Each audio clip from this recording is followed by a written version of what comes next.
Bismillah. Assalamu alaikum wa rahmatullahi wa barakatuh. Welcome to Mind Heist episode 121. This episode, of course, is the third time you're back with us, Shariyf, right? No, third time. And welcome. Assalamu alaikum.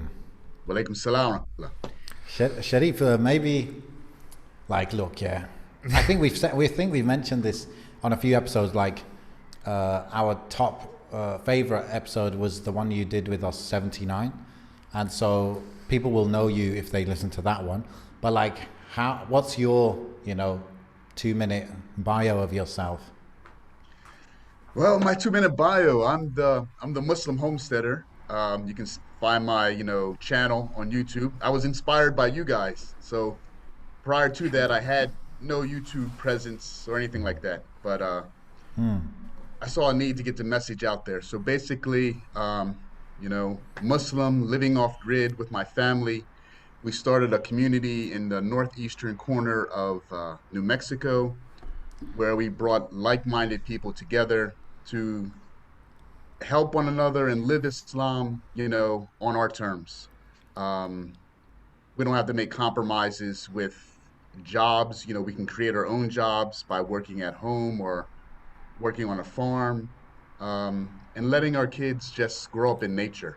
And alhamdulillah, it's been working out. We've been here now for 6 years. This month makes 6 years.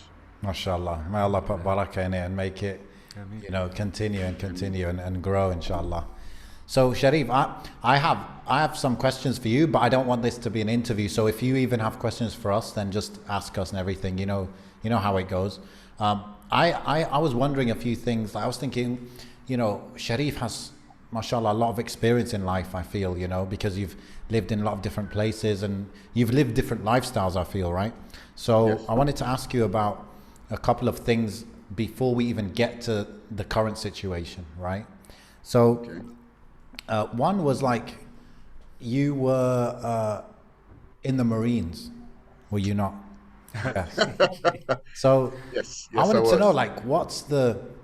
because look, there are a few elements I'm thinking of here. I'm quite into this idea of getting a bit tougher. I feel like I grew up in a way which made me, it was a comfortable environment, which obviously, is normal that we are interested in that. But then you lose out on some of the toughness. So I've always had an interest in toughness. I mean, at least the mental toughness, right?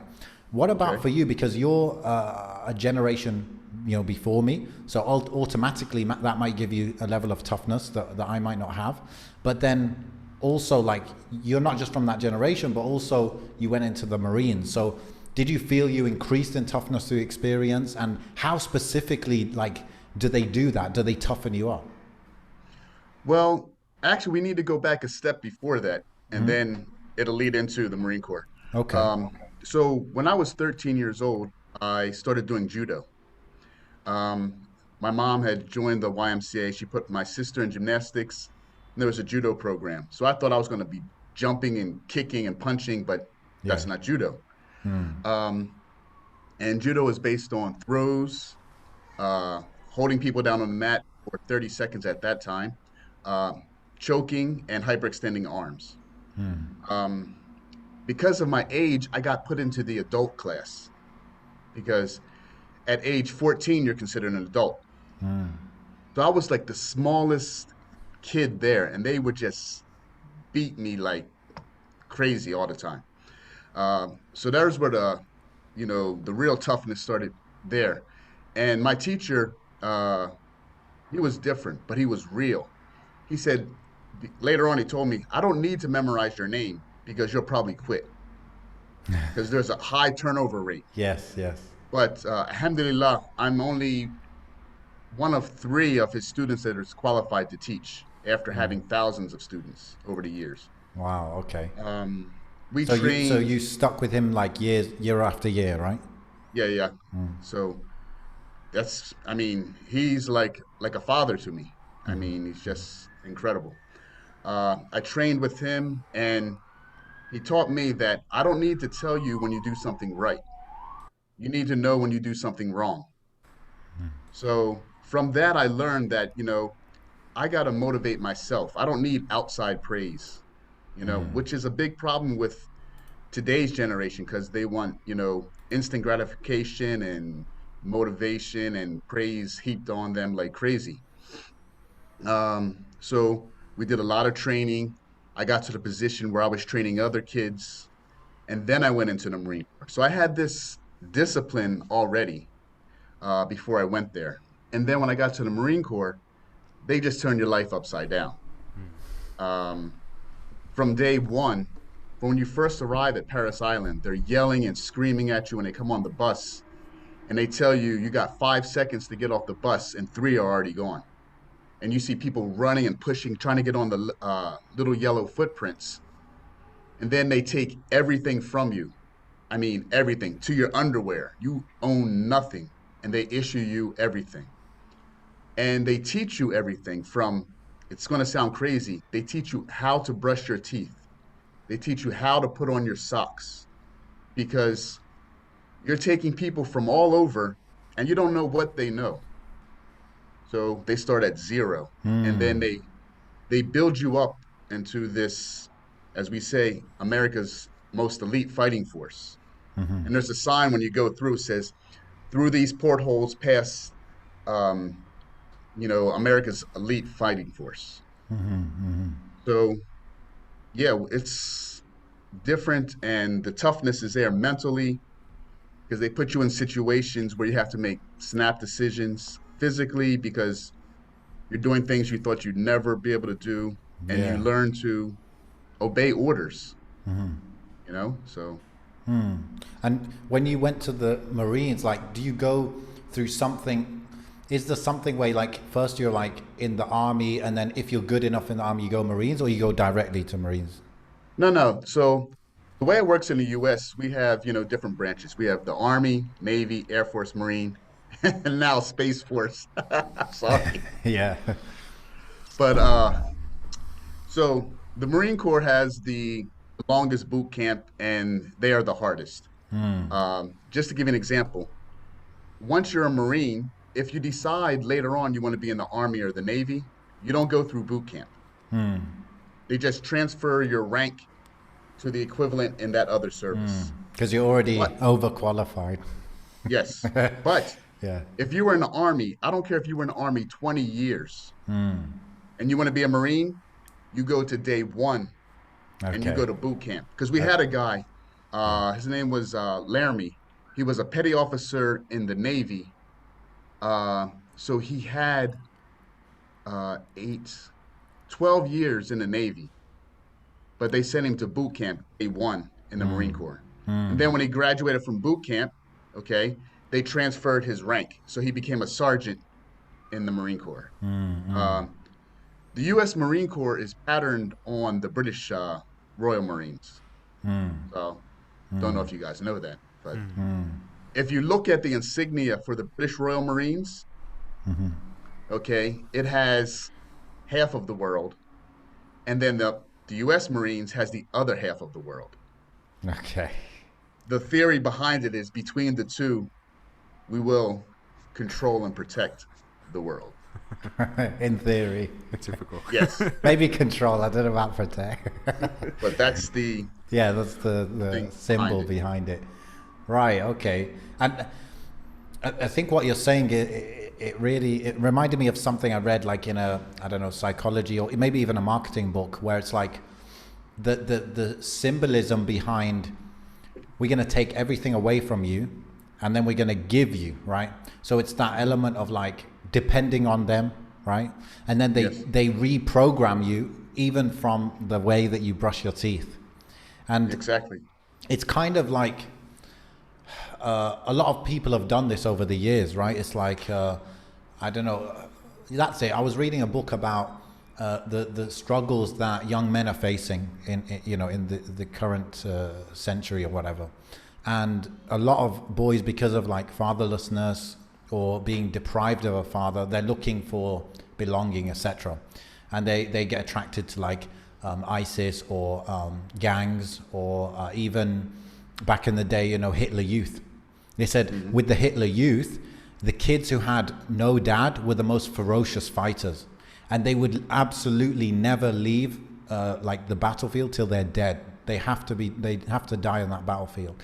And they were the most ferocious and loyal. And with all these, what they have in common is this kind of thing of, we break you down and build you back up.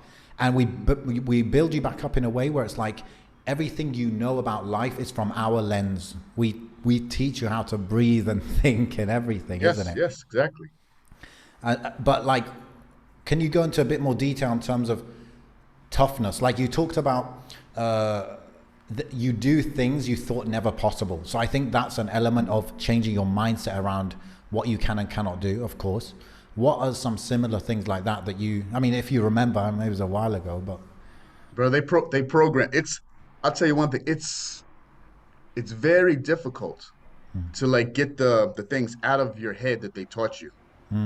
Uh and this is why you'll understand sometimes when you see veterans, they have PTSD or they act out in situations. It's not their fault. I mean, brainwashing is real, you know. What they're doing it what they think is a positive form of brainwashing to actually make this person into the super warrior that they need. But we learn things like new definitions for words. Okay. So Yes. discipline. What is discipline to you? To do what must be done even when you don't want to do it, maybe. Okay. So the Marine Corps definition for discipline is the instant willing obedience to order and respect for authority. Okay, yeah. I learned that in 1988. It's still there. Yeah. Um, for example, so I was low crawling. So you're on your stomach, your hands and knees, you have your rifle, you're going through the mud. There's barbed wire just above me, and we're simulating battle situations. And in front of me, there's a pool of brown water, and it's probably, uh, man, 3 meters, you know, 3 yards across. And how deep I don't know how deep it is. I Yeah. mean, I really have no idea because this is the first day we're on this course. And the drill instructor, he's yelling at you and he's telling me, he said, head first. The only thing I replied back was, head first, aye, sir. Head first, aye, sir. And I went into it, Yes. not knowing how deep the water was or anything. And I went down, through, and came back up and kept on low crawling. Yeah, yeah. This is just because I was told to do that. We had this one guy, uh, his name was O'Rourke. Okay. No, excuse me, Nadu. Nadu. O'Rourke was another situation. So Nadu was a real skinny guy, and everybody gets your head shaved, and his ears, they stuck out. So the drill instructors, they make nicknames for everybody, and they called him Rat Boy. Okay. Okay. Yeah. And there was some movie at the time, Rat Boy. So anytime they needed Nadu to do something, they said Rat Boy, and they would make him stand at attention and go, "Doo-doo-doo-doo." Okay. This is, they tortured him like this. Yeah. We were on the rope climb. I mean, so you have the rope suspended between two areas, and the distance is probably about 50 feet.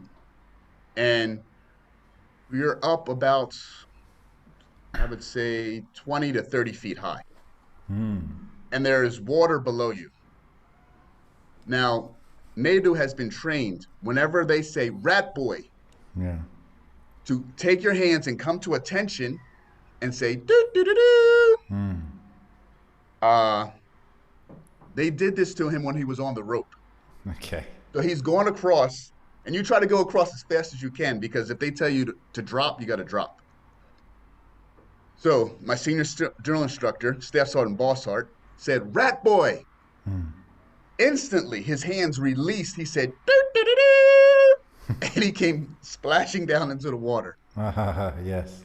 So discipline, instant Yeah. willing obedience to order and respect for authority. So what do you think about that? Is it fully justified? Is it a good thing? Always in every, It's justified. People who were not there and don't understand the whole, training situation, we look at that and say that's just torture. That was just Yeah. unnecessary. We got better ways to do it. But when you're talking about a combat situation Yes. and they're telling you the enemy's over here to start firing, they're like, your left flank, and you turn, or if you're like your left flank, unload. You're like, why? What? You don't have time for that Yes. because the military is based upon protecting one another. Everybody or almost everybody will tell you they're not fighting for national interest. I'm fighting for you because you're my brother. We're there together. I want to make sure you get home. You're going to make sure I get home. So you build a really tight bond with, your fellow Marines.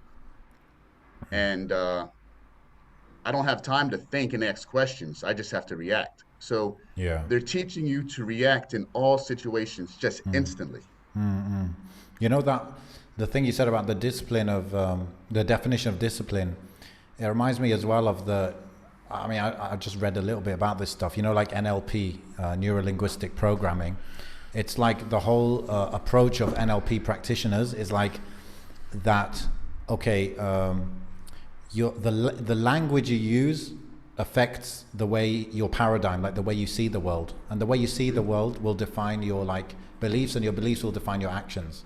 So if we change what language is, like what language we use or what language means to you, then everything else will follow. So I thought that's really interesting that they're choosing to kind of program you through that. But yeah, of course, in a combat situation, that definitely makes sense. But where do you find like?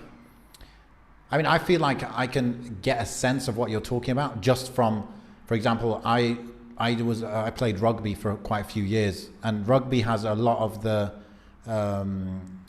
attitude of like discipline, of probably not the same level, but it's not like football. It's quite a disciplined sport. Even you'll see rugby players, they don't argue with the ref ever, because that respect thing is there for the referee and for authority and all of that. So I understand that whole point, and there is a little bit of a culture of making fun of people, etc., breaking you down, this and that. But where do you find what I found myself doing in the situation where either I'm making mistakes or I'm being criticized or I'm being made fun of in front of everyone, whatever, is it was all internal. Like I pick myself internally up, right? And I think what that translates into later in life is that I'm able to pick myself up internally, right? But maybe some people might struggle to do that, and they're the collateral damage here, But is that what you did, like to kind of give yourself some encouragement? Because in that environment, there isn't much encouragement, right? Well, there is encouragement because it's really, really weird. So they're going to break you down. They're going to attack you. And by the end of boot camp, which is 3 months, they want you to be independent. So they want you actually to just like to lash out, to act out, to do things that you normally wouldn't do. And you get support from your fellow Marines, your platoon. So you have a fire team, which is 4 people. And then you'll have your squad, which would be about 12 to 15 people. Then you have your platoon, which is 60 people. Then you have your company, which is 4 platoons. So there's support on each level. So there's always somebody there to motivate you and to encourage you and to have your back no matter what. Um, and this picking yourself up is something that you have to do because, sadly to say, this is not, a social club. If you can't cut it, we don't want you Yeah. because I'm trusting my life, to you. Yeah. So if you're a person who can't like, motivate yourself and get through it, then I really don't want you on my team. And we would have competitions between the different platoons. And when you're representing your platoon, you got to motivate yourself, and then you have your own people, supporting you too. And one of the greatest feelings you can have is when your your platoon and your drill instructor support you. And it happened to me. So during boot camp, we have, combat training. And prior to coming in, I was doing judo. So we had a competition between the all four platoons to see who had the best fighter.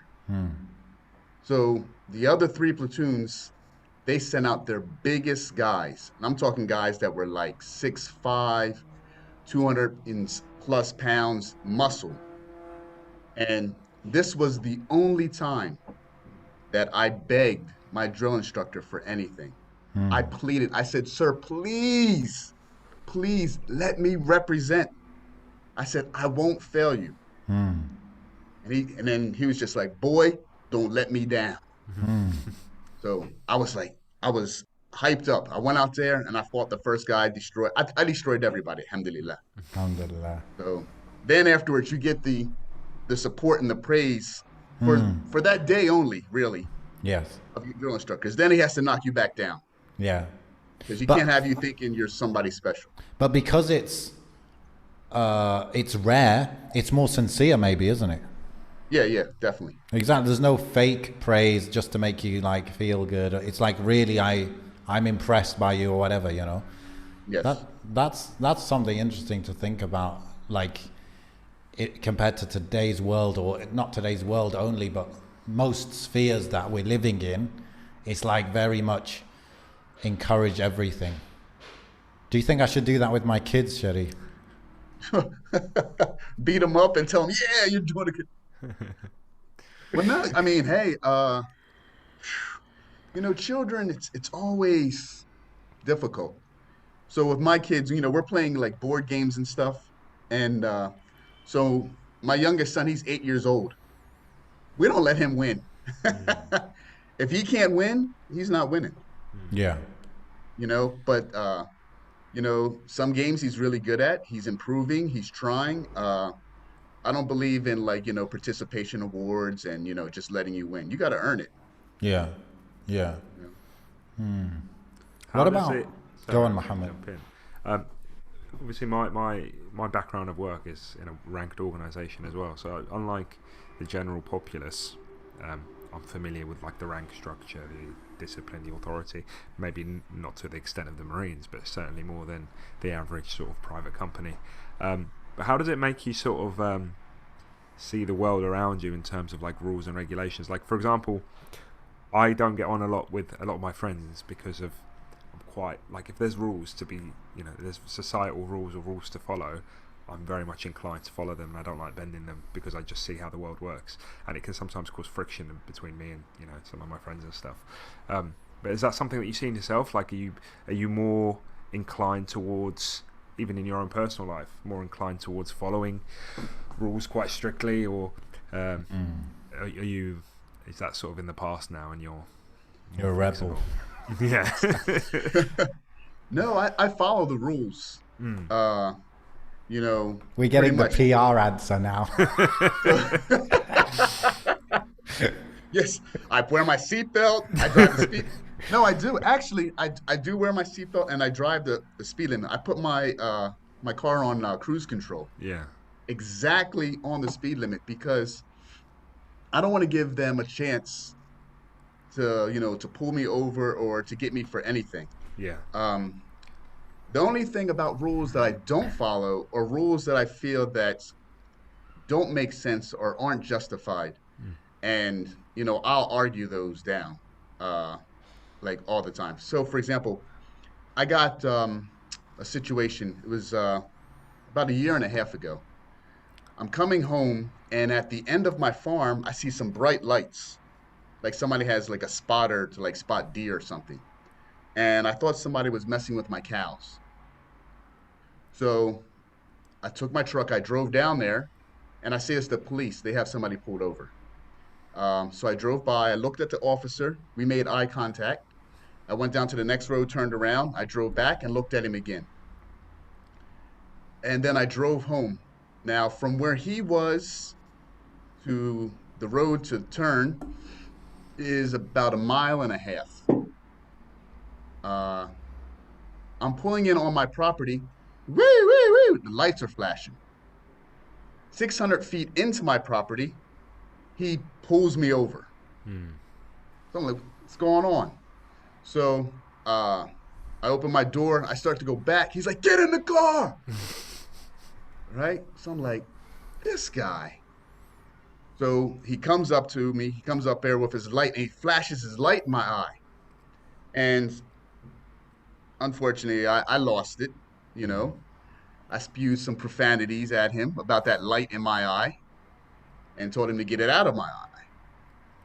And, you know, he was like, you know, this, that, and the other, and he wanted to see my license or registration. So what are you doing? I said, man, I'm home. License registration. So I'm looking for it, give him my license, I'm looking for my registration. He goes, well, if you can't find that, that's another citation. So I'm just like, this guy's really getting on my nerves. So finally, I give him all my documents. He checks. He kind of realizes now he made a mistake because he's pulled me over, and I'm on my property. When he looks at my license, I'm on my property. And he wants me to sign some papers. I'm like, I ain't signing that. He says, all right, you want to see a judge? I said, yeah, I want to see a judge. New Mexico law states if you don't sign the documents acknowledging receipt and you want to see a judge, they got to take you in. And it was after hours, so I'd be put in jail. So I was like, fine. I signed it. I want my court date. And then in the meantime, I just start going through the whole scenario. He pulled me over for a headlight being out. So I said, okay, well, I wasn't aware. You're aware now. All right. I go, in the meantime, I started looking at it. He said I forget, left or right was out, but he was wrong. He wrote down the opposite thing. Also had the light for my license plate. It was out, but he didn't write that up. But he pulled behind me. So when I went to court, I was prepared with questions like this. You know, where did you pull me over? He'd lie about that because on the documents he already lied. Then I was going to ask, did you ever make a mistake in a traffic stop? If he says yes, how do you know you're not making a mistake now? And if he says no, oh, you're perfect. So I had my whole thing, you know, ready to go. And then by the time I got to the court, he realized he was in big trouble because I showed up. And he talked to the judge, and he's like, can you guys work this out? We went into a room, we discussed it, everything was resolved. And then the judge was like, oh, I hear you're a professor I said, I was a professor in Saudi Arabia. He goes, oh, okay. He says, what language do they speak there? So I said, Arabic. He says, oh, do you know any Arabic? I said some things to him in Arabic. He goes, oh, okay. Well, now you need to learn some Spanish. So then as soon as he said that, I switched and I started speaking to him in Spanish because I took Spanish in high school, Spanish in college. My ex-wife's first language was Spanish because she's Puerto Rican. My mother-in-law didn't speak English. So then he's like all in shock. Like, you got this guy coming into the court in New Mexico wearing a thobe. He's speaking Arabic, Spanish, and the cop is like dropping everything. So, yes, I'm not just going to roll over. So that's the time I had to argue the law, the rules. Yeah. I suppose in that scenario as well, they're bending the rules, so you're kind of reinforcing them, aren't you? Yeah, because I wasn't going to take it. It just wasn't, you know, right. And we had a situation, an elderly lady in town. She has a little coffee shop. They closed her down for some violation. It wasn't right. It was another person in the community that was jealous of her who has a cafe, wanted her shut down. And so I went and I helped her out. You know, we're not going to just like follow the rules. You're closed. Nothing can happen. I called the health and safety inspector, questioned him. Alhamdulillah, we got her opened up. Sometimes you got to fight. Yeah, fight within the system, basically. Yes, definitely. Yeah. So this is where I ask you the question then. I have to ask you this, Shariyf, yeah, because again, I think people who have different experiences, they've lived in places, I think their opinion is very interesting, and sometimes it's different from what you might hear. So I want to ask you, like, when it comes to what happened in the last like year or so, in terms of the COVID and the different rules that were put in place, there's a huge spectrum of what people think about it, right? Mm-hmm. Think about whether the reality of the virus, and then also the opinion on the reaction to it, okay? From, 5G caused it to, it's, the mainstream opinion, you could say. So, like, where do you sit on that? I just want to pick your brain about what you think, because, like, literally, if you speak to 10 people, you might get 10 opinions. So I want to know what you kind of think about it, and maybe tell us a bit about how it was for you guys where you live, because maybe it's very different for a lot of us. Okay, this is really funny here. So, I teach English online, and I was teaching Chinese students, and I teach Russians also. One of the Chinese students that I had, he was like, teacher, he says, what do you think about the coronavirus? And I was like, uh-oh. Like, I said, well, it's a very bad thing, and, hopefully it'll end soon. And he goes, nah, he said, people just need to stop eating these wild animals here. And I was like, whoa, I can't say that to you, but okay, he's saying it to me because he's from Wuhan. He is from Wuhan, China. Okay. Which was like incredible. And he said, he's talking about the wet markets and all. He said, my dad said these people need to stop eating the snakes, the rats, the frogs, and eat regular food. Okay. And I was like, okay, that was really interesting for me. And then I have a Russian student, and I'm definitely not going to mention her name because she still works for the pharmaceutical company. And she said some stuff that really had me like in shock. Like, I don't have any documentation or anything like that, but what she was saying, that this is just not something random, and the theories about viruses being created, this was matching up. So I was like, that's interesting. Then they put all these restrictions in place, and I think the restrictions were necessary, and some countries did better than others. Last year I was in the UK, and totally different, where they had the policy of, I believe it was on Tuesdays, it was a couple days of the week, where the government was subsidizing businesses. If you went out to eat, they were paying about, I think it was 50% of the bill for you. Yeah. We didn't have that in the US. Yeah. We went to Twin Lakes, amusement park, and you had to like have a reservation. They had the times, they had everything staggered. They were sanitizing things, just to keep the economy going. This was in the UK. US, they were shutting stuff down, and it destroyed a lot of businesses. Fortunately, where I live in a very sparsely populated county. To go from one end of the county to the other end, it takes an hour and 20 minutes. And we only have 500 people that live in this area. Yeah. So we were self-isolated by default. So we didn't stop anything. We still had Juma. We just got together for Ramadan and had Tarawih together. It didn't really change for us here, except for when I went shopping. I go shopping once a month, because it's far away, and they wouldn't allow me to buy my stuff in bulk because they thought I was hoarding. Yeah. But some of the people recognized me there because they're like, and then I got, they made a concession for me. So I was allowed to buy stuff in bulk because they know I wasn't coming back for a month later. Yeah.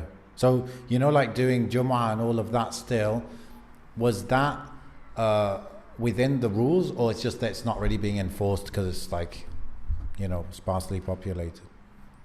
Well, at that particular time, we didn't really care about the rules because we had no case. In my county, we had 0 cases. Yeah. And then maybe a a couple months into the virus, we had like one case, and everybody was flipping out, like, who went somewhere? Uh, and then after that, we had like three cases, and it was a family: the father, the mother, and the son. So we were able to actually keep, track of everything, of who did what and where they were. Yeah. But everybody here was like no mask, for the most part, no mask, still shaking hands, getting together. But Didn't what do really you think, change. Sharif? What do I think Yeah. about the whole thing? About the virus or the social distancing? What part? Like, for example, yeah, when I go to the masjid here, Hmm.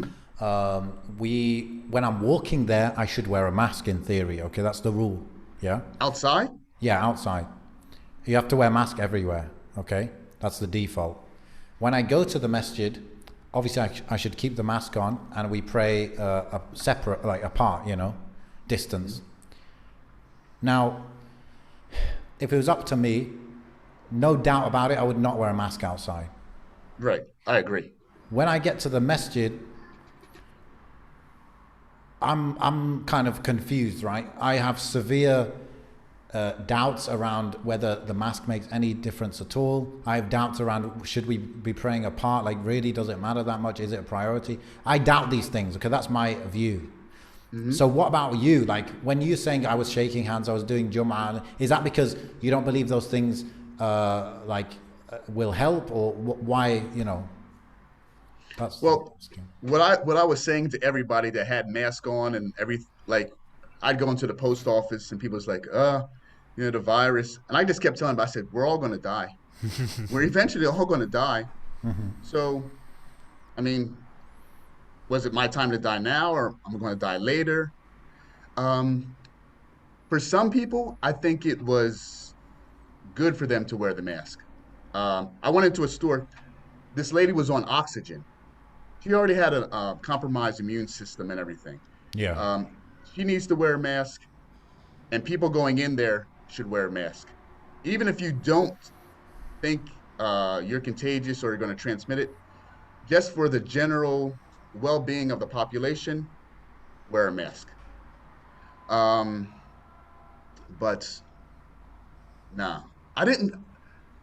Like you said, you're confused. When I got on the plane to fly to the UK last year, it's like they want you to wear a mask. I'm in a plane. The air is being recycled, and then you can take it off to eat. Then they want you to put it back on. And I even saw some of the flight attendants, when they thought everybody was sleeping, they didn't have their mask on. They're walking up and down the aisles. I'm like, with my one eye open, looking at them, and I'm just like, so no. It's hard to say. Uh, I'm not a doctor.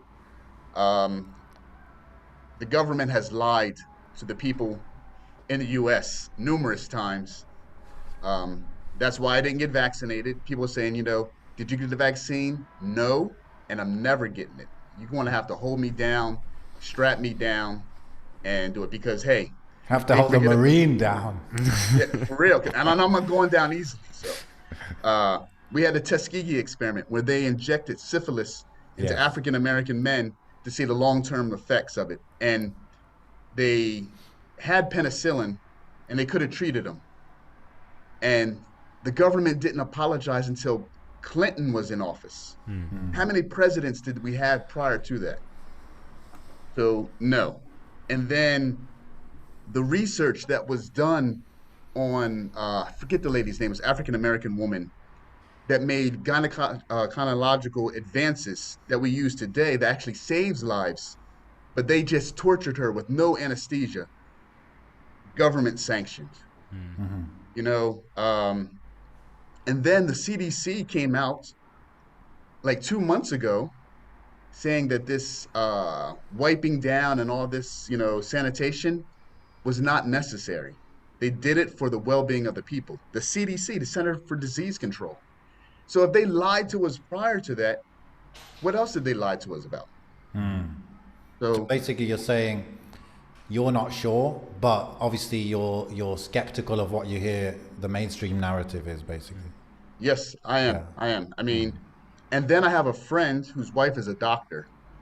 Okay, and I trust this brother. Okay, I trust him with my life, beyond belief. And his wife, she doesn't have to lie to me to. I mean, why is she trying to impress me? The hospital policy was people getting admitted.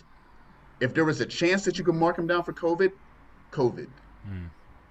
And all the deaths in the hospital, even if they didn't actually die from COVID, but they were exposed or on that ward or anything, it's a COVID death. So the numbers were higher. Yeah. I find it quite interesting because in some way I feel like if you were still in the Marines, I don't know if you'd still be as disillusioned with the narrative as you are now. Because if you were in the Marines, I wasn't fully with the narrative in the Marine Corps. I was patriotic. I was loyal. But some things, like if they turned around to you in the Marines and said, right, everybody has to have the vaccine, how would you feel? You know, how many? That's what I'd say. How many vaccines should I take? No, I mean, I probably would have nah. You know, you do get immunized when you're in the Marine Corps, like all services. And I got the scars on my arm because they use an air gun when they do it. Okay. And they tell you, don't move. Because if you move, it cuts your skin open when they do it because it's air injecting it into you. And some people refused their shots during the Gulf War. You know, they were like, nah, I'm not doing it. And basically they ended up getting discharged. Oh, wow. So if you feel that strongly about something, then you can decide if you want to stay or get discharged. And you might get either an other than honorable discharge or a bad conduct discharge. Most likely other than honorable. Yeah. So Interesting. Muhammad's vaccinated. I am vaccinated. You know, when I say to everybody, Yeah, if you want to get vaccinated, go ahead. Yeah. And if you don't do it. I mean, everybody's their own person, you know? No, exactly. No, it's interesting because, you know, I think, you know, a lot of people would assume, maybe rightly or wrongly, that because of your history in the Marines, in conjunction with that sort of discipline, the way you've worded it, that it would just be a straight, give it to me sort of thing. But it's refreshing though at the same time because it's nice to know that there's people who have been in those positions or are still in those positions now that still have a mind to think for themselves. You know, it's similar with me. Not everything that we're told to do or we have to do I agree with, nor do I fully do. And I think it's important to have a bit of insight for all of us, I suppose. Yeah, we could work it up and you know, we could start a big argument whether we should be for or pro, but like you said, I think for or against, sorry, but like you said, I think each to their own and whatever sort of judgments they make, as long as they're not forcing it on anyone else, I think that's the most important thing. Yeah, I mean, like my kids aren't vaccinated, not just against corona, the other stuff. And I studied it, and you'll see that there's a lot of neurologists who don't vaccinate their kids. And the one issue that I have with like modern vaccines is they use mercury as a stabilizer for the vaccine. Right. We're not supposed to have mercury in our body. Okay. The FDA, the Food and Drug Administration, puts guidelines on how much fish pregnant women and children can eat because of mercury content. And that's less than's in the vaccine. And they keep denying it. They're saying there's no correlation between, mercury vaccines and autism. But I seem to think there is. So I'm not willing to risk my children's health and safety for that. People say, well, the benefit outweighs the possible harm. And I do agree with that, but I just don't want to take that chance. Alhamdulillah, may Allah protect our children and protect us and guide us to what's best. I suppose that's the best. That's the only thing we can ask for, because at the end of the day, it's a confusing time for everyone, isn't it? And the rules, they don't always make sense. So you mentioned briefly, not to dwell on the issue too much, but you mentioned about how the UK was doing reimbursing restaurants, right? But that was one of the most confusing rules for us, because we thought we're trying to minimize people collectively gathering, but we're actually giving people the incentive to go to restaurants and eat out when they could safely eat at home. My theory was they would subsidize delivery so people could eat at home, as opposed to all gathering in restaurants together. And you would find queues to restaurants that were never popular, queues wrapping around the block of people just in the height of a pandemic. So for a lot of people it didn't make sense. And then funnily enough, there was a big spike after all of that had happened, and people were blaming the politicians and the ministers in charge of making that decision, because they were incentivizing more people to collectively gather in restaurants, to take their masks off, to eat food together, to use the same utensils and stuff. So it doesn't always make sense. Although economically it can, boost the economy, it's at the same time making more people gather in one location. So it was a bit of an oxymoron sort of decision at the time. I didn't think about that. It's it's a time. Look, like the decades leading up to now, governments have been losing trust of people, like more and more and more and more, right? Not to mention this element of, for example, the wealth divide. They talk about that a lot in the UK, US, etc. Wealth divide increasing. And so that's another reason for the less fortunate. They are kind of programmed to blame the rich people and the government for that as well. So there's like trust is going downhill. Then on top of that, you add this element that you guys both mentioned of the misalignment, or like the double standards and the just confusing nature of the policies put in place. That's going to decrease the trust even more.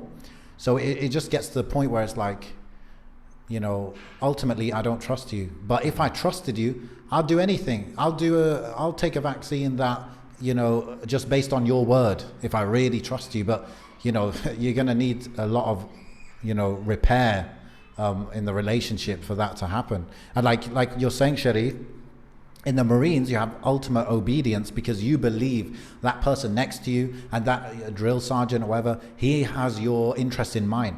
He's going to put his life on the line for you, and vice versa. And so you absolutely obey him because you trust him, And with the government, it's a completely different relationship, where it's like, I don't really trust you. So my obedience to you is purely based on if I agree or not. If I don't agree, I'm not obeying, kind of thing. And that's not the kind of relationship that any prosperous society will have, I think. No. And to speak about that trust, so in the Marine Corps, you go to your swim qualification, okay? It's a very memorable day for me, because they said, if you cannot swim, come to the front of the line now. So you have 4 platoons there. So you got 240 people at the pool and big lines. Now, this is going to sound racist, but hey, I don't care. I'm black and I'm saying it. Okay. Almost everybody that was black went to the back of the line when they made that statement. Right. And they couldn't swim.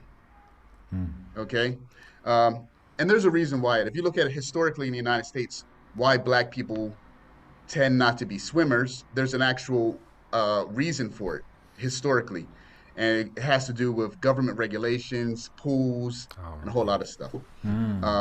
But so the drill instructors say dive, people swim across. The next guy, everybody's swimming.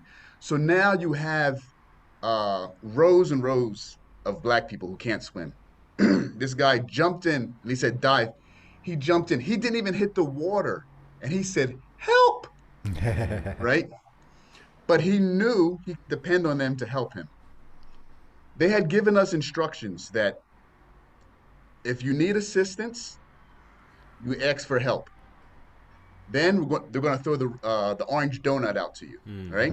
If that doesn't work, they're going to use a pole to reach out to you to bring you in. Don't climb the pole.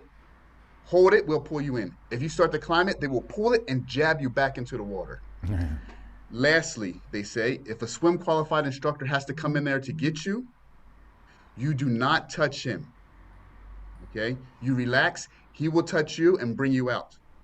If you touch him, he will take you to the bottom of the pool, knock you out, and let you float back up. I saw this guy. They tried to get him with the buoy, the the pole, everything didn't work.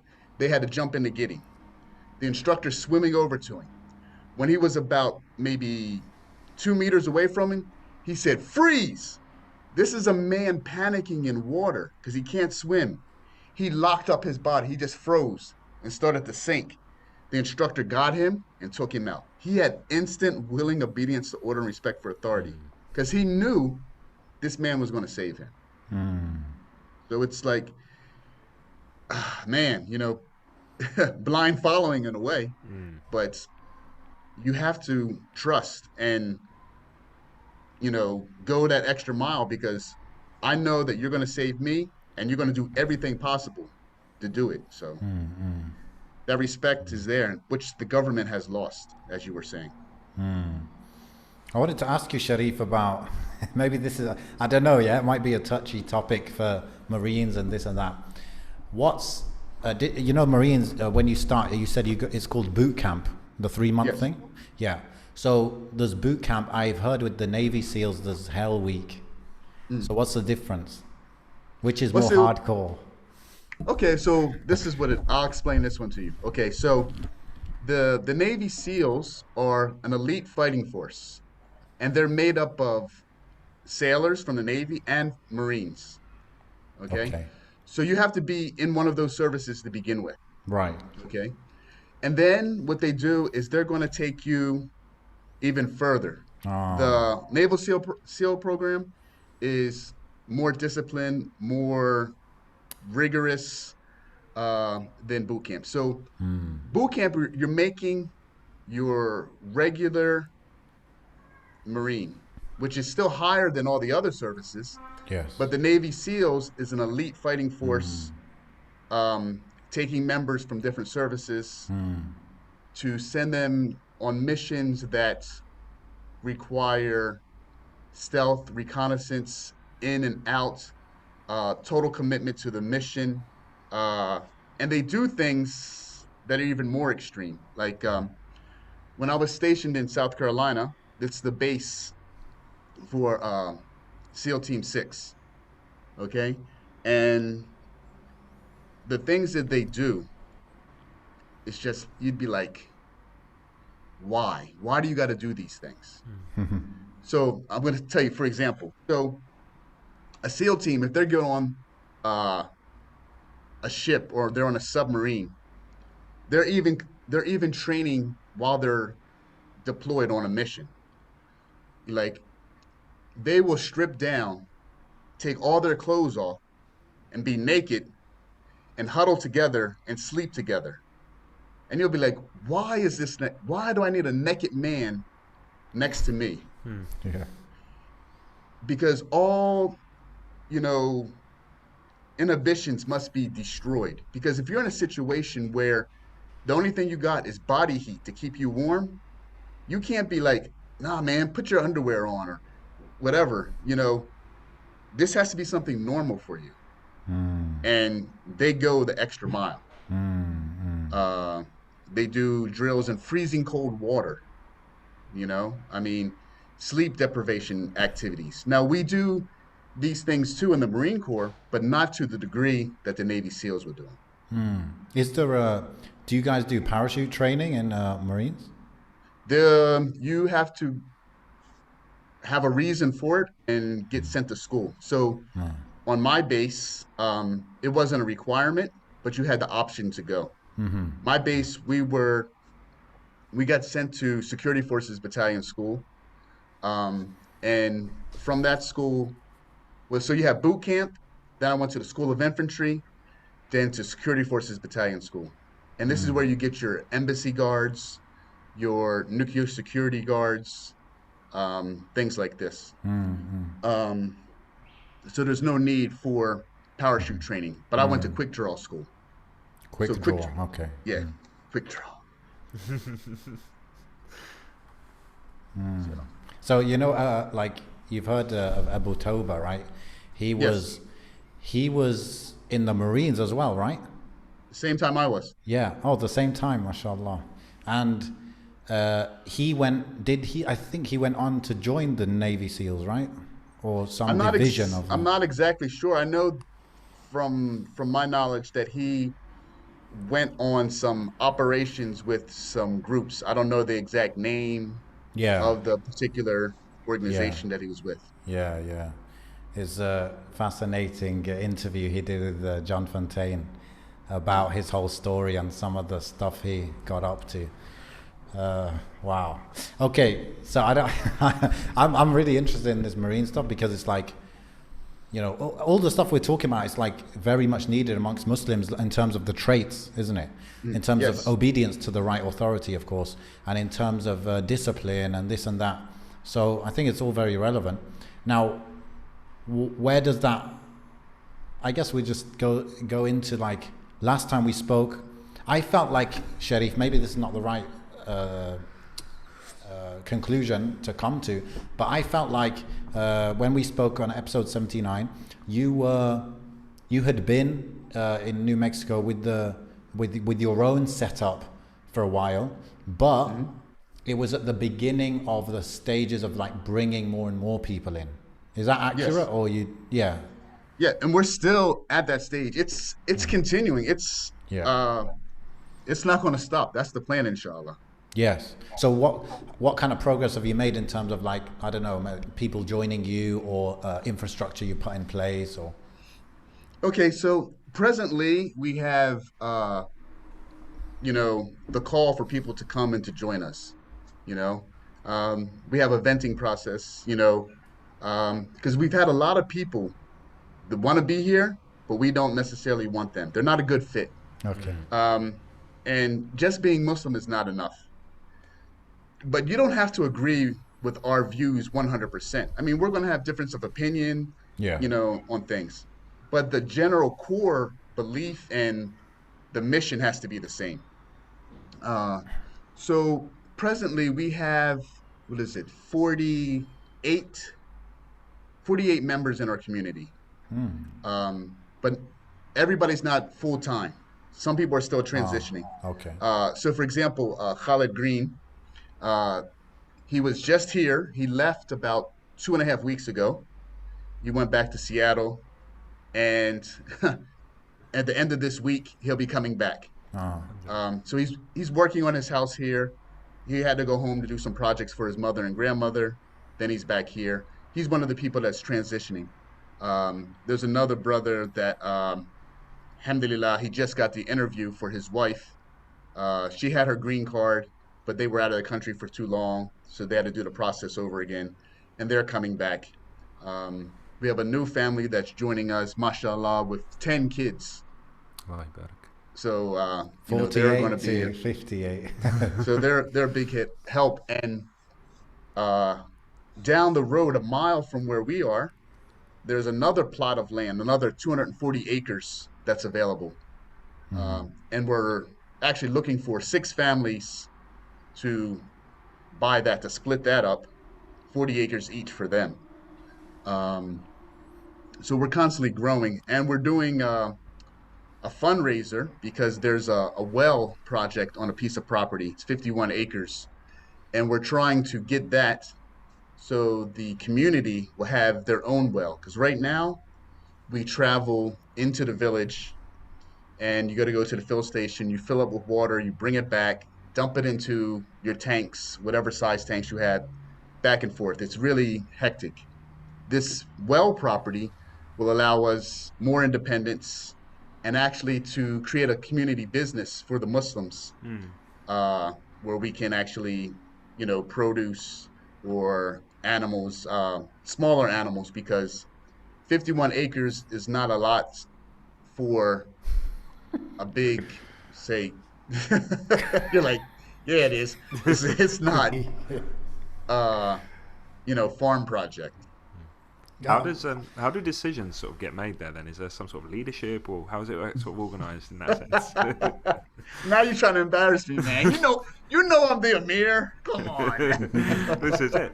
I was wondering if there's any sort of contentions or sort of contesting of sort of ideas and stuff, or do you find it quite easy to sort of make those decisions? Alhamdulillah, it's pretty easy. Yeah. The people that are part of the community, they know me, they respect me. They were invited by me, or Alhamdulillah. I invited them and they invited somebody else. So we're pretty much all on the same wavelength. Um, but we are, organized, and we're organizing even more. So we're in the final stages now of our nonprofit organization. So we have our board, we have everybody in place. We have the mission statement, the projects that we're trying to do. Um, and we're increasing our social media presence. And I've delegated, different jobs because I can't do everything. Uh, so yeah, and uh, we share the duties of what has to be done here. Being that we don't have a full-time imam, we all share the duties of giving the khutbah. So if you're 15 and over, you will take a turn and give the khutbah. And if you decide that, man, I'm not doing that. I'm not giving a khutbah. They can do that. Then you will be a non-voting member of the community and you will have no say in the affairs Right. because you need to man up and be a man and give the khutbah because you can't put this responsibility on everybody else. So if you don't want to give the khutbah, okay, alhamdulillah. But when we make decisions, keep your mouth shut because you have no say. Have you raised any sort of eyebrows yet? A bunch of Muslims in the wilderness, sort of building a community within a community. Is that sort of? Alhamdulillah, the people, they love us. Yeah, alhamdulillah. I got actually letters of appreciation from the non-Muslim community, thanking us for the things that we do and the people that are here. And I mean, we just got good relations. For example, I just went on Saturday to Colorado to pick up chickens. There's an organic chicken farmer there. Every year he sells off his chickens. He has like 10,000 chickens that he gets rid of. He has them in a rotation. So I go there and I get chickens for the community, the non-Muslim community too. So if you want chickens, I will go get them for everybody and bring them back and deliver them to you. That's pretty cool. So, I mean, we work together on, so many issues. And even the land deal, the guy that I helped get the land, his name is Clay. I helped him because the realtor that I bought my land from was the same realtor. And he didn't have the money to get both pieces of land because it was 231 acres. He only had enough to get 131. So I worked a deal. And in turn, Clay said if he sells the land, he will sell it to the Muslims. Is that how they see you guys? Like, these are the Muslims, this is a Muslim community, yeah? No, it's kind of strange. So they see us as the Muslims, but also as part of them. Oh, Okay. But you have to be here for a while to be part of them. So they are very standoffish towards strangers. It doesn't matter if you're black, white, red, yellow, Muslim, Jewish, whatever. You're not one of them until you've been here for a while. But then after you've been here for a while, then you're not an outsider anymore. Are you past that time now, you think? Yeah, I'm one of them, but I'm not from here. Yes. yeah. So Yeah. I'm one of them, but I'm not from here. Well, so a lot of the, how you say they like you because of how you help them and all of that, a lot of that might not be the case if you didn't vet people, right?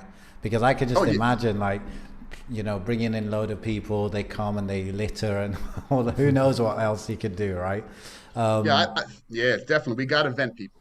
So can you, I don't know if you want to share, but like what's the criteria? Because I'm just thinking in general, for anyone thinking of doing something similar, like you've got to have criteria. I think that makes sense. So what kind of criteria are good, do you think? Okay, so first, obviously, you got to be Muslim. It's a Muslim community. Yeah. But if you're Muslim and you have a non-Muslim relative or spouse, you're still welcome, okay? Because obviously we got to give them dawah too. And we're not cutting off family ties. Yes. So we're a Muslim community with two non-Muslim members in it, and they're the parents of Muslims. Right.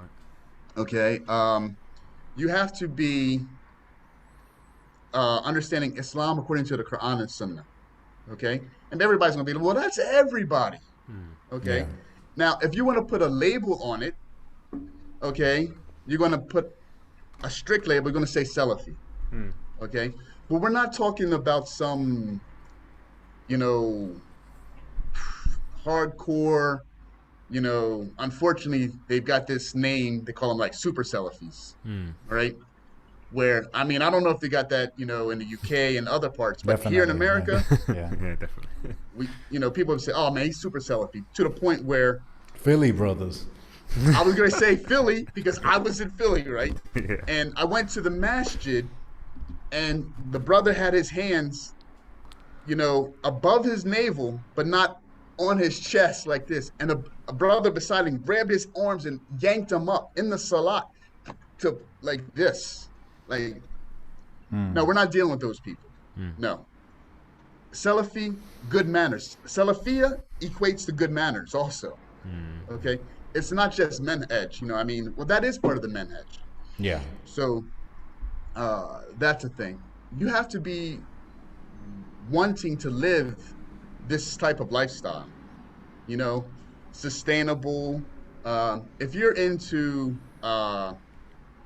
eating lots of junk food, I said lots because you might want some junk food every once in a while. You know, I'm eating some stuff that's junk food. Hey, but the majority, what you're doing, your lifestyle, how you're doing things, how you're raising your kids, you know, all of us out here homeschool, but you don't have to homeschool, but that's the preference. Your style of dress, okay? And this is like usually more for the women. We have people who have niqab. We have some women who have no niqab. No problem. But we don't have women out here who are just running around in pants and then just, you know, like the Syrians say, a mendil on their head. No. Tissue. Yeah, yeah, exactly. We're not having those. Okay. I mean, no. Uh-huh. We're not having people who just, they're not like-minded. We want people who are law-abiding citizens that take the deen seriously, that try to implement things, who are going to give dawah, if it's not verbally, but in a passive way, and they're going to be a good example. And they're just not going to mess up the program that we started here. The kind of people you'd want your kids to play with their kids, and you wouldn't be worried about bad influence or whatever. Exactly. So, I mean, that's pretty much it. And what I do is I check people. I get, you know, they say they want to join and everything. And then they start asking me questions. I said, hold up. I said, I got to check you. You're not in. I don't care if you have the money. You can buy all the land you want, but not here. Because the reality of it is, if somebody came, okay, for example, if you came, Muhammad or Amin, either of you came and you tried to buy land next to me and you had the money and I knew it was you and there was something off about you, I'd tell the neighbor and they wouldn't sell it to you. Yeah. They wouldn't sell it to you. It's So you like, literally, you kind of can block it.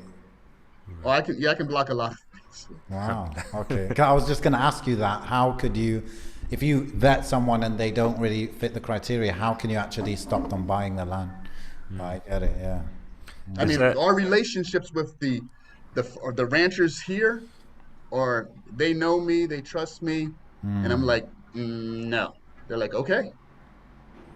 Is this is the first time I've ever heard of it? You know, such a grassroots community growing like this. Are you aware of any others around the world in sort of similar fashion, There's or even a brother, in America? There's a brother. His name is Farouk. He's in Georgia. Okay. But it's not exactly the same. No. Georgia State then- or Georgia country? Georgia State. Okay. But right now well, I don't know about this moment. He was in Uzbekistan working on a project. And he was trying to get people together to have a community. Um, and I know of another place, and I think they're in Georgia also. And I looked at their plan and I tried to advise them, but they didn't want to listen.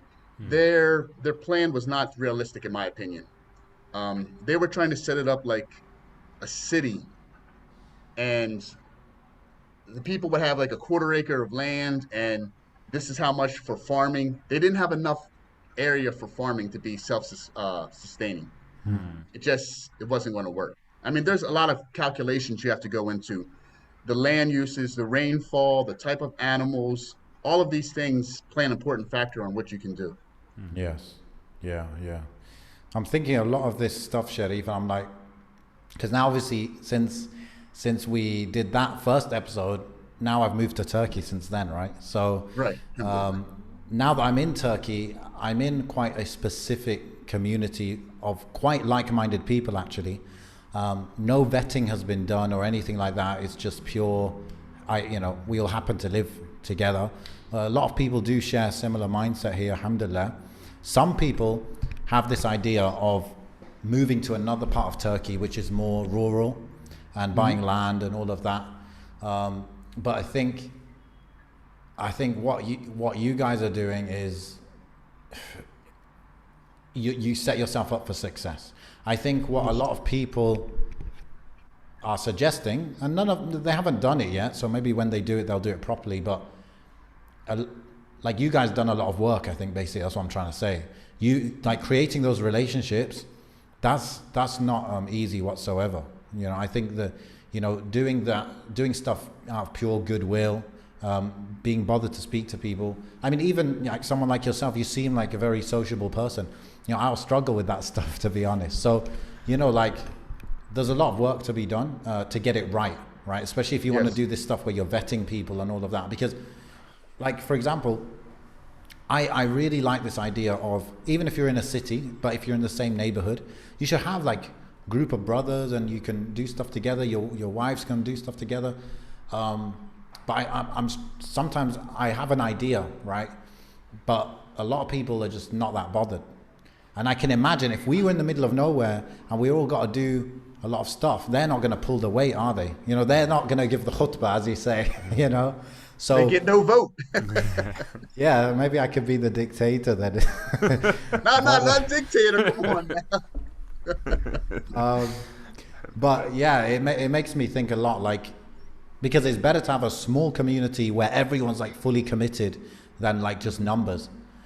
So it's a lot to think about. But in Turkey, there's a lot of extra complication, such as citizenship, such as can foreigners even own land, such as all these things. I mean, the amount of land you guys talk about, it boggles my mind. Like you're talking only huge numbers. Yeah, only one guy.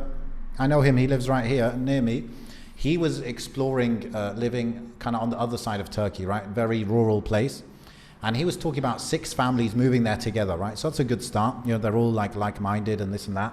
And they're all kind of going to go together. So no one's going there on their own. But he was talking about buying, I think it was between them, okay? Between 6 families. He's talking about 12,000 square meters. Okay? Which is, I don't even know, but I'm guessing it's like less than 10 acres. Yeah. But you're like, look, just for my one goat is going to have 10 acres. Well, so, yeah. The thing is, where we are, we have low precipitation. Mm-hmm. But alhamdulillah, right now, I don't know if you can hear it in the background, it's raining. Mm. So we're getting some good rain. But just to give an example, I'm from Pennsylvania. The amount of rain that we used to get in Pennsylvania, it would take me 1 acre to raise 1 cow. Okay? But in New Mexico, it takes me 50 acres to raise 1 cow. Wow. And you said 50 acres is 50 football pitches, right? Correct. So like 20 hectares. I can't do square meters, but yeah, so 50 football pitches. So, Crazy. you know, when people think, oh, the Muslims, when we secure, inshallah, this well project, we will have a total of 282 acres under Muslim control. And then if we get the other piece, that's another 240 acres that we will add uh, to our, control. So when you add that, that will be doubling. Yes. Yeah. And I know that you chose the area specifically partially because the land is cheaper there, isn't it? And so you have this ability to do that. So the land is cheap. It's spread open, and people are moving. So one of the things here that uh, people don't seem to like realize, my plan is not just we're trying to get some families together and we're going to live here and that's it. I'm looking at my grandchildren and my great grandchildren. Yes. What will they have? The village, which is 5 miles away from us, has a population of less than 200. Okay. And people are leaving. The younger generation, they're just moving out. But the infrastructure is there. The post office, the school, the fire department, the courthouse. Yeah. Gentrification. Yeah. So we're Muslim gentrification. So, and we even have a family that has property in town. And then we have other families that are about to buy property in town. We don't just want to be on the outside. We want to be on the inside and then just to bring it all together. By the way, 12,000 square meters is 3 acres. Okay. So a half an acre for each family. Yeah. Which is,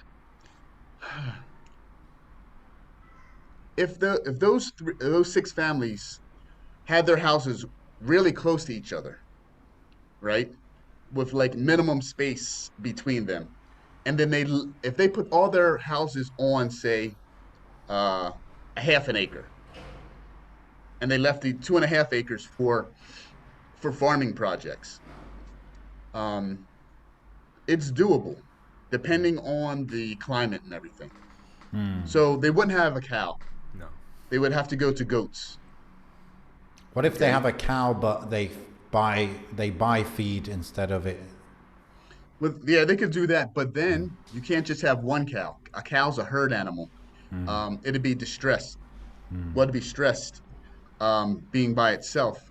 So it needs companionship. So it would either need goats or sheep, or preferably another cow. You might not know this, and the audience might not know it, but herd animals, they can't relax if they're by themselves. They won't sleep because they're constantly on the look for predators. Yes.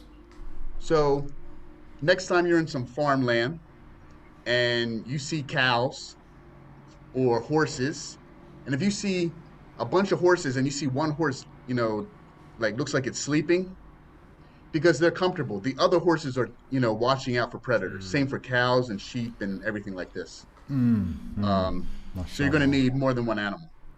Yes. But they growing fruits and vegetables is a lot easier and cheaper than livestock. Yeah. But if you have livestock, you want to have the smaller livestock. So chickens, rabbits, ducks, and then you go to sheep and goats. Yes. Yeah. Yeah. So I suppose, Shariyf, you do a consulting service as well, so I suppose people could get in touch with I you. do have that business. Yeah, I do. Yeah. Little shout out there. So yeah, maybe I can put him in touch with you. yeah.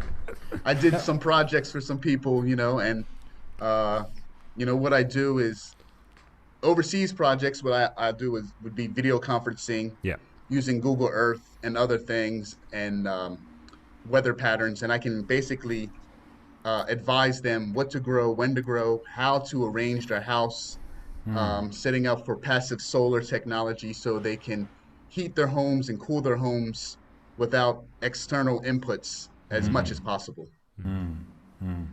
Yeah, I was thinking, Shariyf, is my thinking is, look, I kind of like I'm tempted by like what you guys do and the way you live. I'm tempted. However, I'm kind of taking it long term. So I'm like, look, I just landed in this country. So if I first have to decide if I actually want to live that lifestyle. But even if it takes me 3 years to decide, it's not really a problem, right? Because when you go into it, you have to really go into it, and you want to do it with ihsan so it actually succeeds. A lot of people, because there are a lot of people who are moving to Turkey from the UK, US, obviously from different Arab countries as well. And a lot of them have a utopian vision of living like the way you live, okay? A lot of them have the vision. But what they do is they set the standard so high. So I tell them about you, by the way. And I say, look, when he landed on his land, he was in a tent. Yes. I tell them about that. I tell them how you develop bit by bit, and that was your dedication to making it success. But what these lot do is they have the grand vision, and the grand vision must be established from day one. And because of that, they either come and fail or they never come. Yeah. But I'm always encouraging people like, look, you live in a city in the UK. You've only ever lived in the city in the UK. So come to a city in Turkey. And then when you learn the language, when you get to know the country and you really feel like, yes, I can stay here long term, then go to the land and explore the land and see the options and this and that. If that takes you 2 years, but you're going to stay there 20 years, that's fine. It's worth it. You're going to stay there forever. That's worth it, So that's my thinking right now. I think a lot of people, when they like go to a new job, it's like, yeah, I'll go to a new job in another city, that's fine. But when they want to do hijrah, it's like, oof, the standards are so high, Yes, I mean, because you guys know the UK, I'll tell you, like, in the UK where we went. Because we did, well, first, from the time I had the idea until we got the land was 19 years. So 19 years of planning and thinking and research, not full-time, but it was a total of 19 years. And then we visited places all in the US, then in the UK. So I was in Wales at the yurt farm, a beautiful place. Went there, saw how they lived, got their whole perspective. I was in Great Yarmouth for natural building to learn how to build with natural materials like cob. Saw what's going on, everything there. I was in Nottingham to see a sustainable place there. I was in this other private little village they established. They call it Karuna, and saw everything from the pictures of when there was nothing there to the trees that they planted. And then when I was there, I'm walking through a forest, and this was only like 10 years later. So a lot of research, taking my wife and kids camping. If people are talking about starting something and you haven't been camping, don't do it, because you gotta be ready for the hardships of, if you're going into a tent situation like I did, of like the wind blows and you're trying to cook, or it starts raining, or there's snow. I mean, my wife and kids have been camping in rain, snow, extreme heat. Sisters out there might be saying, this brother's like torturing people. But I just had to make sure my family was prepared for the reality of what's possibly going to happen. And now, I mean, they're fully like, functional. I'll tell you a real quick story. So my daughters at one time, they got upset. They thought they were in trouble. It was something about somebody didn't do the dishes or something. I can't remember exactly what it was. So they ran away. Okay. Wow. So you got two Muslim girls in the middle of New Mexico. They ran away. And because of everything that I taught them over the years, I went looking for them. I couldn't find them. They were hidden, like camouflaged. I walked right by them. They learned their skills of like camouflaging their area. And then they left, and you're out in the water. Like, how are you going to live and eat and drink? Because water is important. They switched into survival mode. They went to another ranch. They went to the animal trough. They were taking water out of there.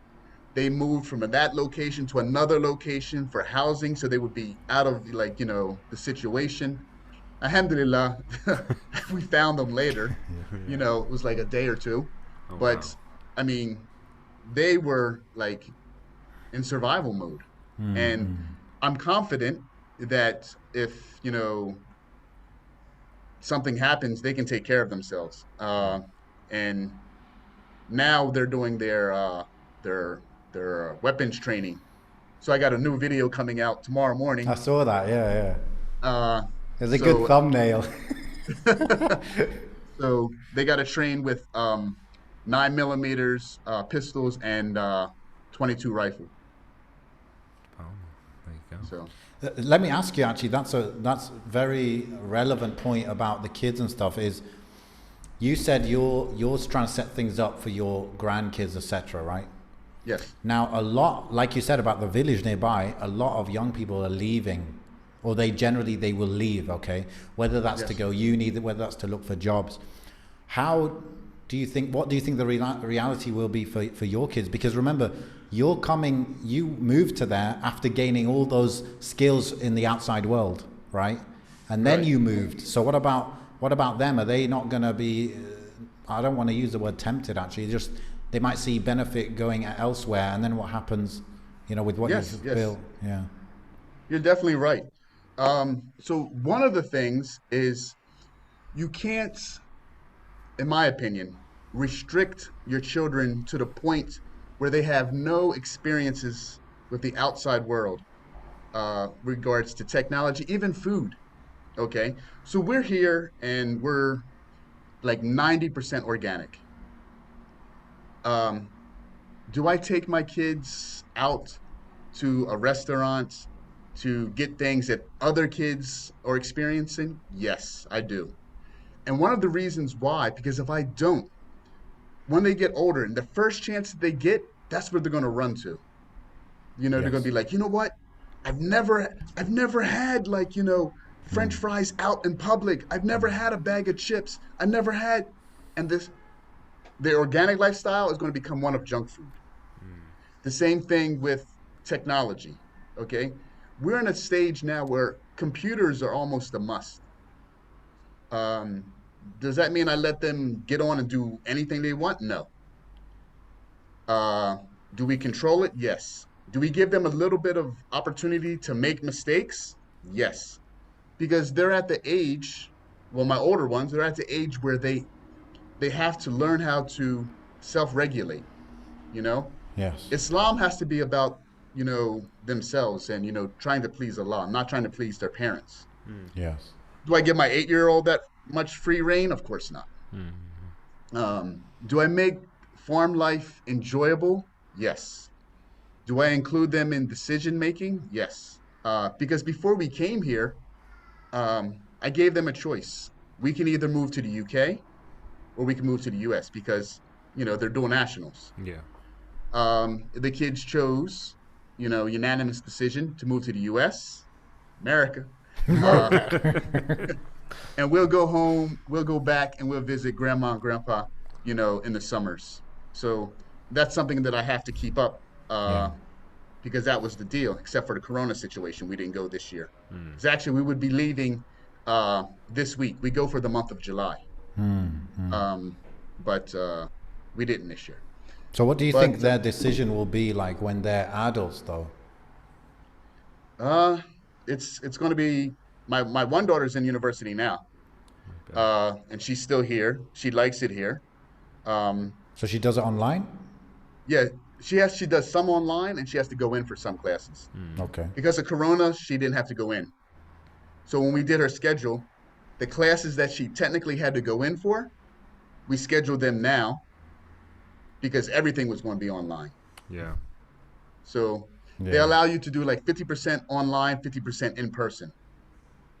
This will actually allow us to do more online Yes. and less in person.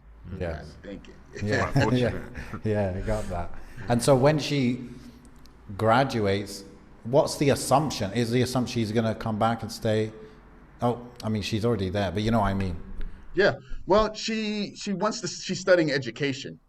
Okay. So what I had her do prior to when she finished high school, um, she finished early, and then she wanted to take a year off, and so then she started university when she was 17. Um, but prior to that, I had her do a TEFL, course, so she could teach English online. What I'm doing.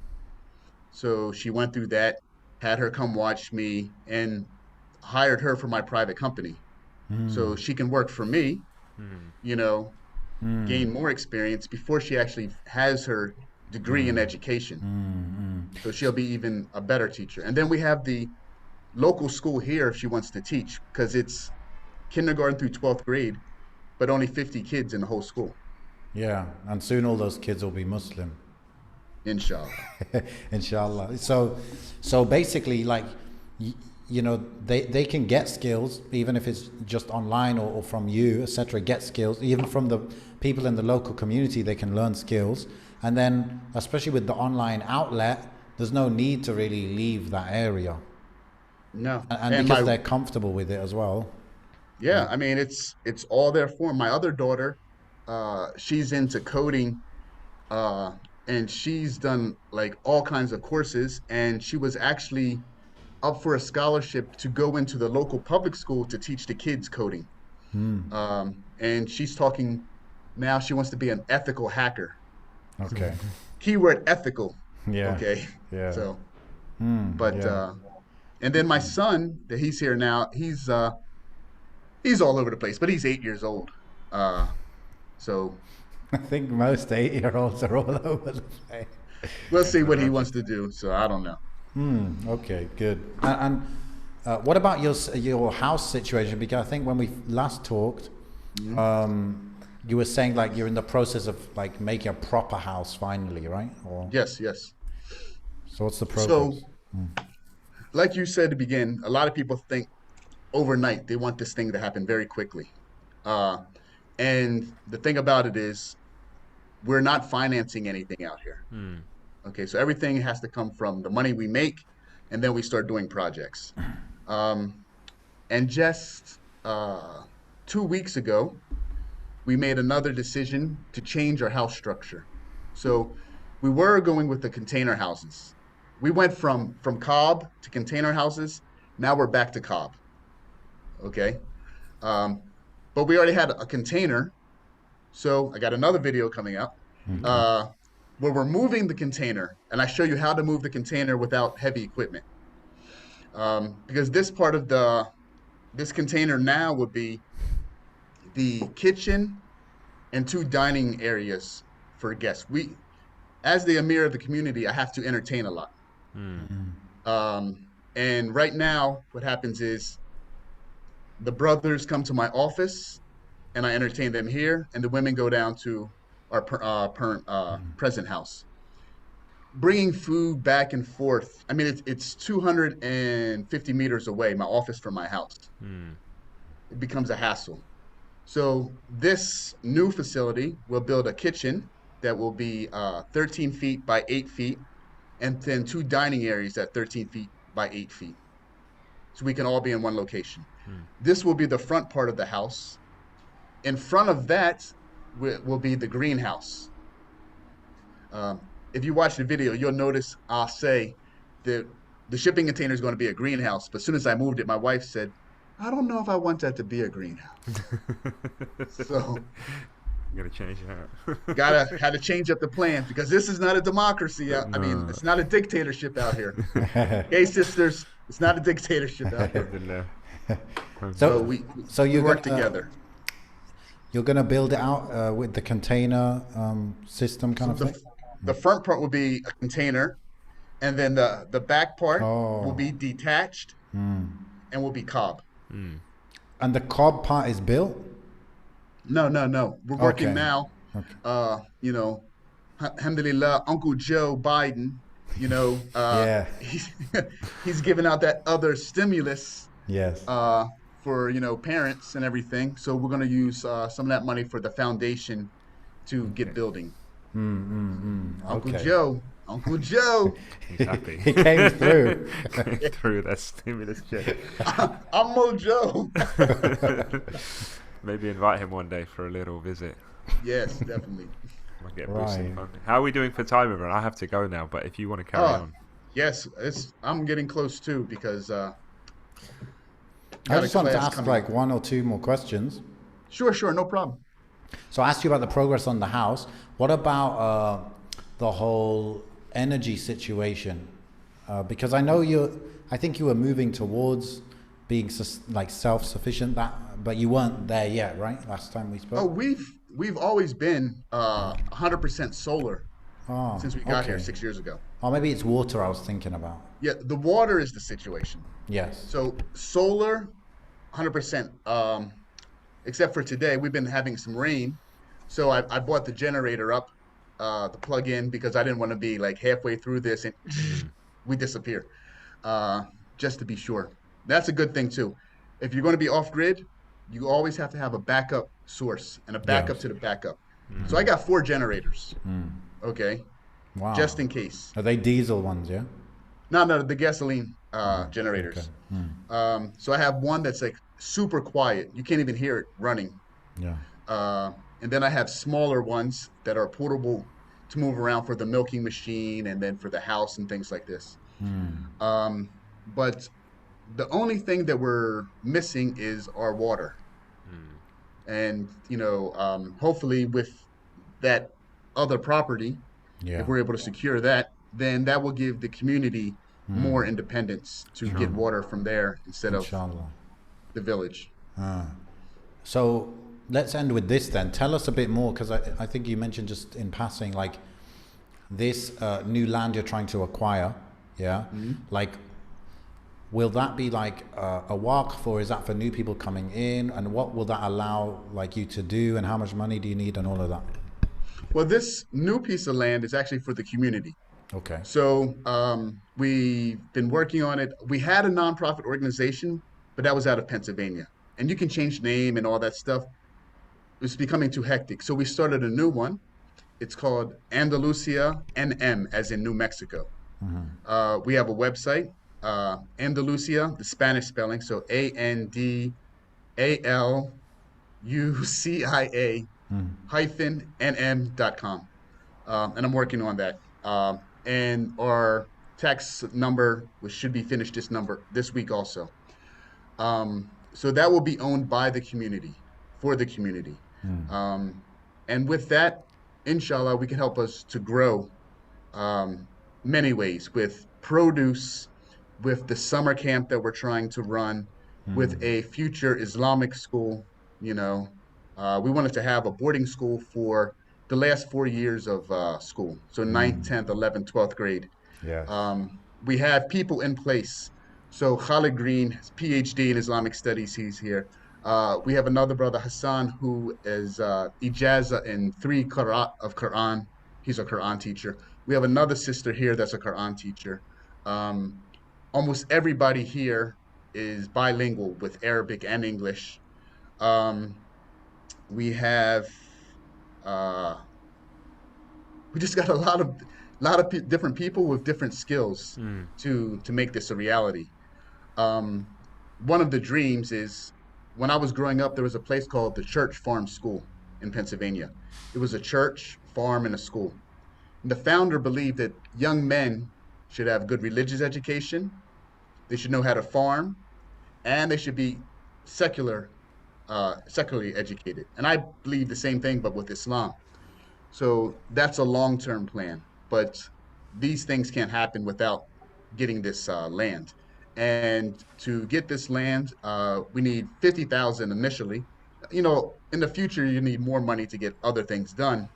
But this 50,000, inshallah, will allow us to actually start making money on our own, so we don't have to go to the public and have fundraisers and be more independent. Because I know people, they want to give, but they get tired of giving. So we're asking for help one time, and then inshallah we can Inshallah, take it from there. self-sufficient from there. Sure. MashaAllah. So, how are we gonna give, Sharif? Well, I'm a little slow on this. By the end of the week, inshallah, we'll have the tax number and everything, set up. So people, when they make their donation, they'll be able to give that. And I'll possibly contact you, and maybe you can put it in the description of the video, Yeah. and then all that information will be there with the links for the website, the IRS number, and we're about to launch. We had to delegate it, so there's going to be a good launch and a excuse me, launch good. That's what it's called, launch good. Yeah. Patreon and a GoFundMe and Ah. Kickstarter program Okay. where they can donate there. Okay. You know, for me, this is something that is very interesting because, like, I feel like, you know, like when you're giving money, it's an investment, right, in your akhirah. And okay, because you have the intention, inshallah, there's at least some level of reward there, right?